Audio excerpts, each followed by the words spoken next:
getting a CUSO review, if your books and records are clean and your services are well documented and you can do a good job of controlling the narrative when NCUA comes in, when that happens, it's actually can be a plus. Hey everyone, this is Mark with a special archive episode of With Flying Colors. I hope you enjoy. Do you want to maximize your success with NCUA? Join Mark Treichel as he shares with you the insider's view on passing your exam with flying colors. The With Flying Colors podcast is sponsored by Credit Union Exam Solutions by Mark Treichel. If you would like to work directly with the Credit Union Exam Solutions team and receive support to optimize your results with NCUA so you save time and money, visit us at marktreichel.com to find out more.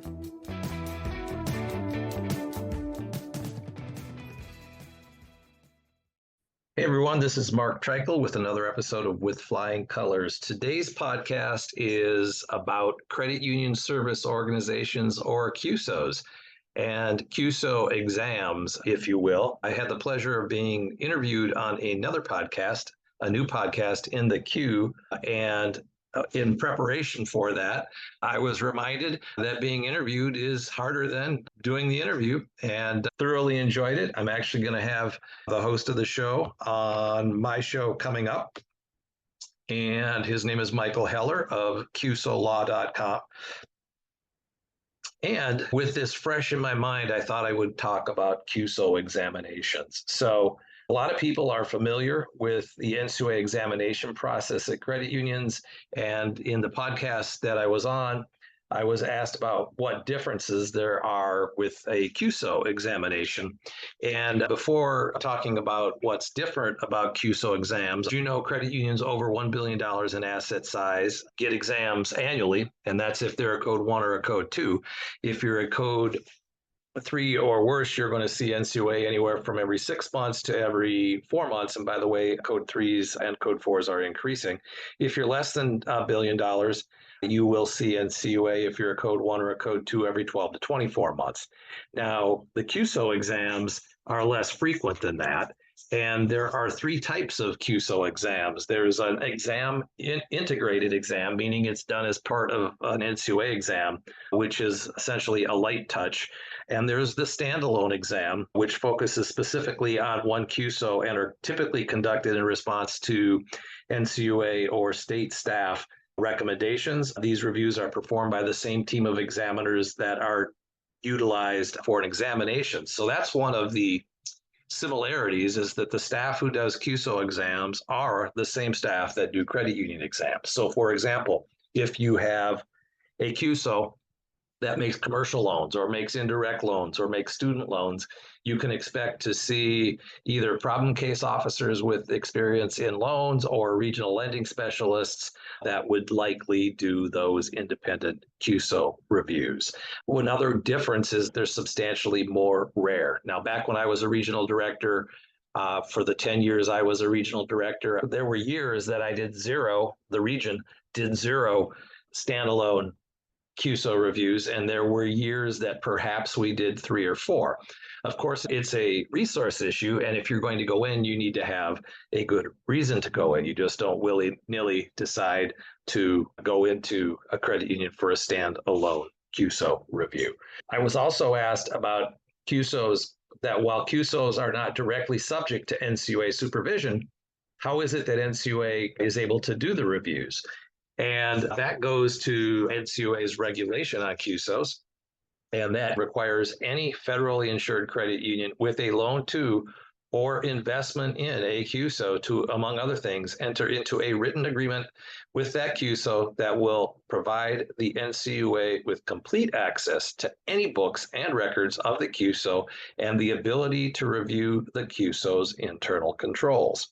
So any records, complete access to any books and records. That's pretty broad. So while NCUA doesn't have the regulatory authority over CUSOs, they build that authority in by creatively requiring, if a credit union is going to invest or make loans to a CUSO, that the CUSO agrees that they will make the books and records available. And that means any books and records. And we'll get into that a little bit as well. Now, it's often asked, what type of CUSOs get looked at? It really depends on what's going on in the industry. And for example, back when credit unions started to get into commercial loans more, which is a very labor intensive product, credit unions and credit union exams were taking exceptions to the ability of the staff that credit unions had. And so CUSOs were an excellent method for getting the economies of scale where you have the skill sets and abilities to make those loans housed in a CUSO, and that would create synergy for the credit unions. So when that started to take off and NCUA saw growth in those, then there would be reviews, independent standalone reviews at commercial loan CUSOs. When student lending took off like a racehorse some 10, 12 years ago, same thing happened. But before all that was indirect auto loans. And so back when I was a regional director in 2003, 2004, 2005, there were some indirect loan CUSO reviews that happened. So really, as new services grow in CUSOs, you can expect that those services are the ones that NCUA may pay attention to. So what does that mean? FinTech. NCUA board is very supportive of FinTech, but I would bet that you are going to see, or credit union service organizations that are in FinTech get looked at, whether that's this year, next year, or the year after. That's something, if it grows, that you can expect NCUA will add to their list of those few independent CUSO reviews that they do each year. By the way, getting a CUSO review, if your books and records are clean and your services are well documented and you can do a good job of controlling the narrative when NCUA comes in, when that happens, it's actually can be a plus. I have some clients who are owners of CUSOs that received copies of CUSO exams, and they were excited when they got it because it showed that they had a good partner and that things were going well. So a review can actually go well. Just like while they don't do camel codes, getting a code 1 or a code 2 can show your board you're doing a good job. Not that if you don't get a code 1 or a code 2, it means you're not doing a good job, but getting a good report in a CUSO review can play positive dividends. So NCUA coming in to do one can be a good thing. So what type of risk is NCUA looking for? It really comes down to when NCUA does a risk assessment at a CUSO, is there systemic risk that they need to worry about? For example, like I said, a CUSO is growing and it's impacting more and more assets, and it's impacting more and more credit unions. That would be systemic risks that because there's growth, they want to take a look at it. Or it could be individual credit union risk. Let's say there's a type of loan product that has anywhere from 3 to 10 owners, and those 3 to 10 owners are booking a substantial amount of loans of a certain type or a new type. That's the type of thing that could end up getting looked at. So NCUA, just like a credit union, when a credit union has a new service, NCUA is going to take a look at that. If that service is growing, they're going to take a look at it. So if you're a CUSO, same thing is going to happen. You see growth in a particular area, that's where they may want to look and see if it's a new risk that they need to be concerned about.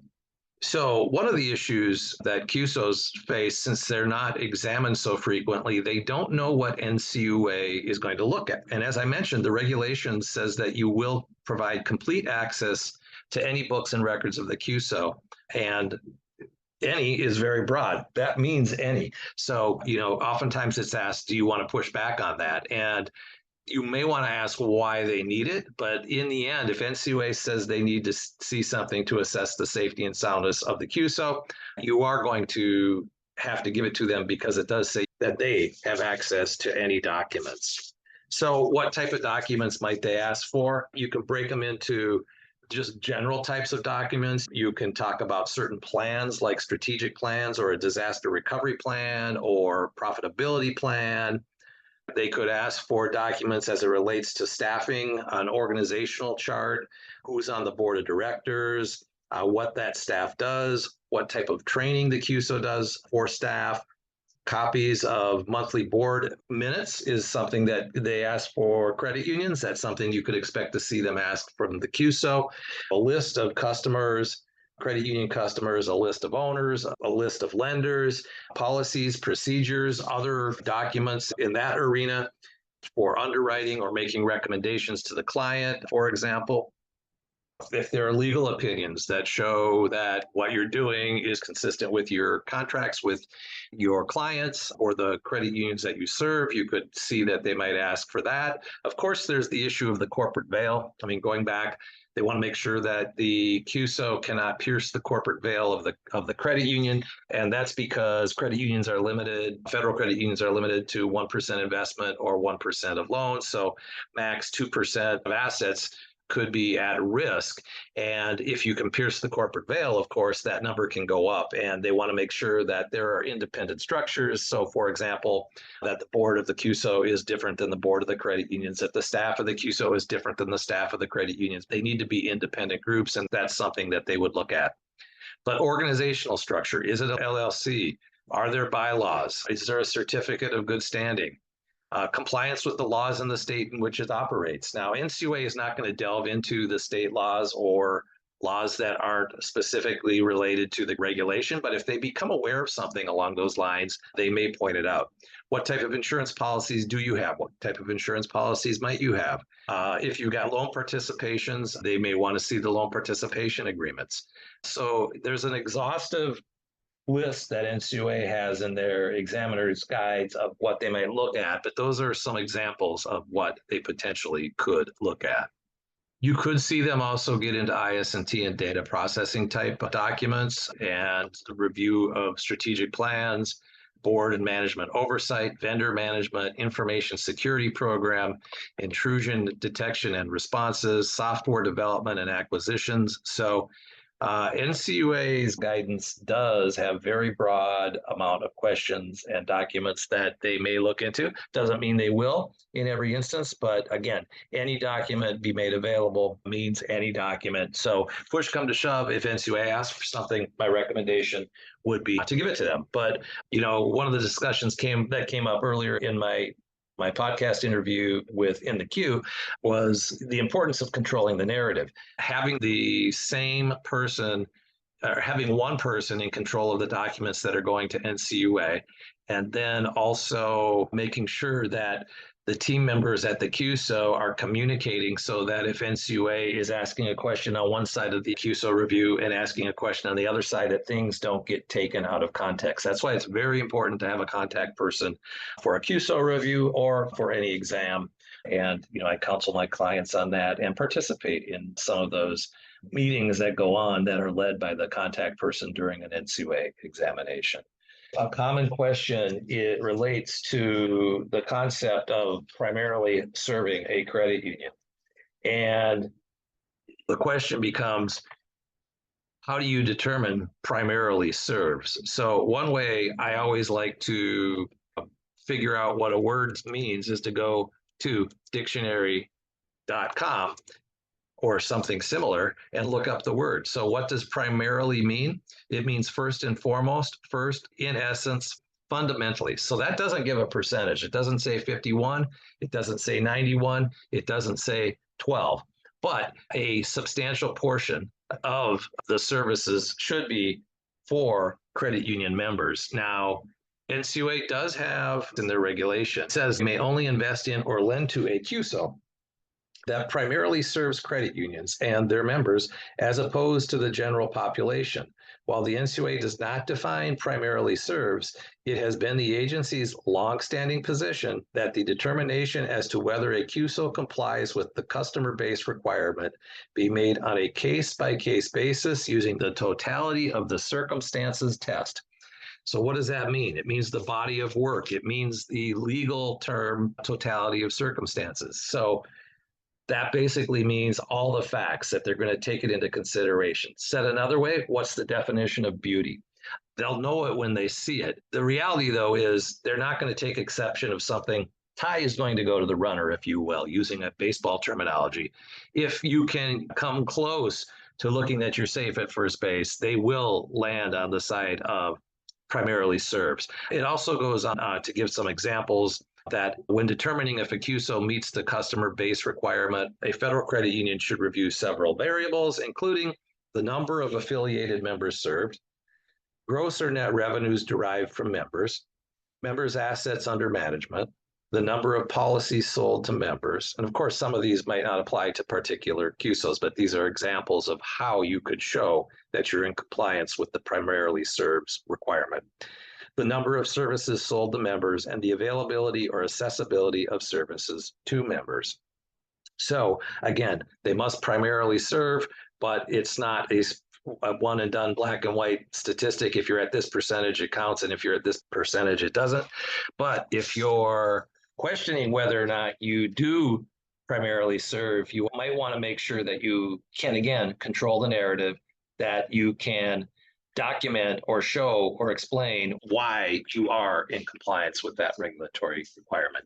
So NCUA has expanded the ability for CUSOs to do more and more over time. They've pre-approved many other services, and there's ways to get onto the list of services that are pre-approved, and I'm not going to go in that here today. That's a story for another day. There is a past podcast that I did with Brian Lauer of CUSO and also of CUSO Law, where we talked through some of those changes, and it would be best, if you're interested in that, to go back in the archives and take a look for that podcast. I'll put a reference in the show note to what podcast number that was.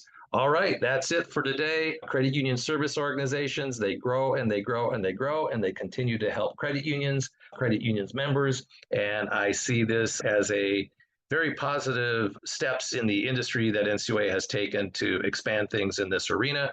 I also will say that the NCUA board has a proposed rule on eligible obligations and loan participations. And I know that per the last board meeting, they're looking at that possibly coming out as soon as July, perhaps no later than September. The interesting thing about that is board member Rodney Hood, who is very passionate about that topic. His term is up in August. I know he would rather like to see it in July, and I know staff is working on it based on what Chairman Todd Harper said at the last board meeting. All right, that's it. That's a wrap. This is Mark Treichel signing off with flying colors.